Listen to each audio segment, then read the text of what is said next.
Hello students, मैं हूं आपकी टीएमएम तान्या मैथ्स मैडम। आज हम करेंगे एक्सरसाइज 3.1 का question number 6 last time maths chapter 3 pair of linear equation in two variable. So question number 6 देखो क्या कह रहा है। गिवन द लीनियर इक्वेशन, ये एक लीनियर इक्वेशन है 2x + 3y - 8 = 0। Right another linear equation, हमें दूसरी लीनियर इक्वेशन लिखनी है सच दैट वो ये वाली लाइन, ये वाली इक्वेशन और जो दूसरी इक्वेशन हम लिखेंगे वो दोनों इंटरसेक्टिंग होनी चाहिए, सेकंड पैरेलल होनी चाहिए, थर्ड कोइंसिडेंट होनी चाहिए। तो हमें ऐसी लाइन लिखनी है। बहुत इजी है। देखो पहले वाला 1 बाय 1 इसे करते हैं। रूल देखो, जब a1/a2 is not equal to b1/b2 होगा, वो क्या होगा, इंटरसेक्टिंग। हमें एक पहली इक्वेशन क्या हो गई, 2x + 3y - 8 = 0। ये हमारी पहली इक्वेशन हो गई। a1 हो गया 2, b1 हो गया 3, c1 हो गया -8। हमें सेकंड लीनियर इक्वेशन ऐसी लिखनी है such that a1/a2 is not equal to b1/b2। ऐसी हमें इक्वेशन लिखनी है। तो बहुत इजी है। ये देखो, ये क्या है, 2x + 3y - 8 = 0 है। 2 की जगह यहाँ पे इनके रिवर्स कर दो। 2 की जगह 3 लिख दो, यहाँ 3 की जगह 2 लिख दो। 3x + 2y - 8 = 0। ये क्या हो गई, हमारी सेकेंड इक्वेशन हो गई। a2 क्या हो गया 3, b2 क्या हो गया 2, c2 क्या हो गया -8। ठीक है। अब ये देखो, a1/a2 कितना आया 2/3, b1/b2 कितना आया 3/2। a1/a2 is not equal to b1/b2। तो ये हमारा सेकंड क्या हो गया, ये हमारा सॉल्यूशन हो गया, सेकंड इक्वेशन। ठीक है। तो आप लिख दो the another linear equation in two variable is 3x + 2y - 8 = 0। ये हो गया। अब इसको रब कर देते हैं, सेकंड वाला करते हैं। अब ये देखो, पहली तो यही है। अब हमें बताना है पैरेलल लाइन। पैरेलल में क्या होगा, a1/a2 = b1/b2 is not equal to c1/c2। तो ये लिख दो second linear equation such that a1/a2 = b1/b2 is not equal to c1/c2।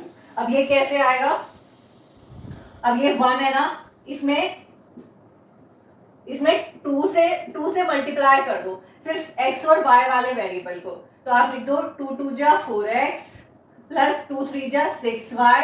सिर्फ इतने पोर्शन को आपको मल्टीप्लाई करना है, सिर्फ x और y वाले पोर्शन को मल्टीप्लाई करना है 2 से। 2 × 2 = 4x + 2 × 3 = 6y - 8 = 0। ये सेकंड हो गई। अब ये वेरीफाई करो, वेरीफाई। a2 क्या हो गया 4, b2 क्या हो गया 6, c2 क्या हो गया -8। a1/a2 कितना हुआ 2/4, 2 × 2, 2 × 4, 1/2। b1/b2 कितना हुआ, b1 कितना है 3, b2 6, 3 × 3, 3 × 6, 1/2।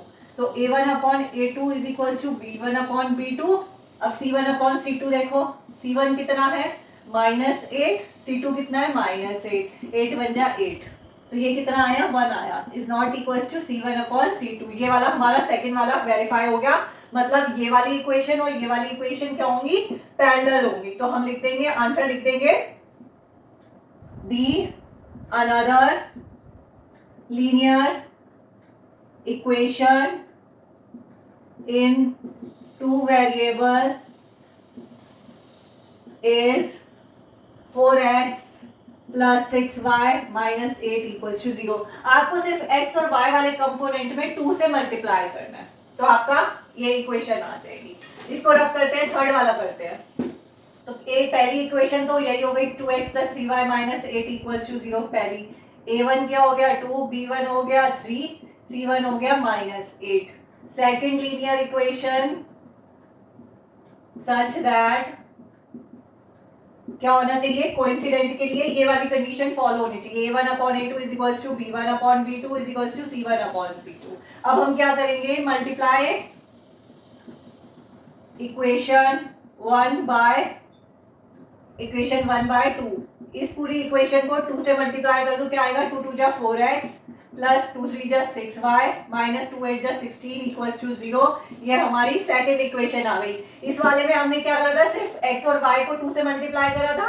अब इस पूरी इक्वेशन को 2 से कर दिया, कांस्टेंट 8 को भी 2 से कर दिया। अब वेरीफाई करो, A2 कितना हो गया 4, B2 कितना हो गया 6, C2 कितना हो गया -16। A1 अपॉन A2 कितना आया 2/4, 2 1 2, 2 2 4, 1/2। B1 अपॉन B2 कितना आया 3/6, 3 1 3, 3 2 6, 1/2। तो A1 अपॉन A2 हो गया is equals to B1 upon B2 हो गया। C1 अपॉन C2 देखो -8 अपॉन -16, माइनस से माइनस कैंसिल, 8 1 8, 8 2 16 कितना आया 1/2 आया। ये कितना हो गया 1/2 आ गया। ये कितना हो गया C1 अपॉन C2 हो गया, ये तीनों इक्वल हो गए। तो लिख दो दी another linear equation in two variable is क्या हो गई 4x plus 6y minus 16 equals to 0। ये आ गई इक्वेशन। सो आज के लिए इतना ही, मिलेंगे अपने नेक्स्ट क्लास में क्वेश्चन नंबर 7 के साथ।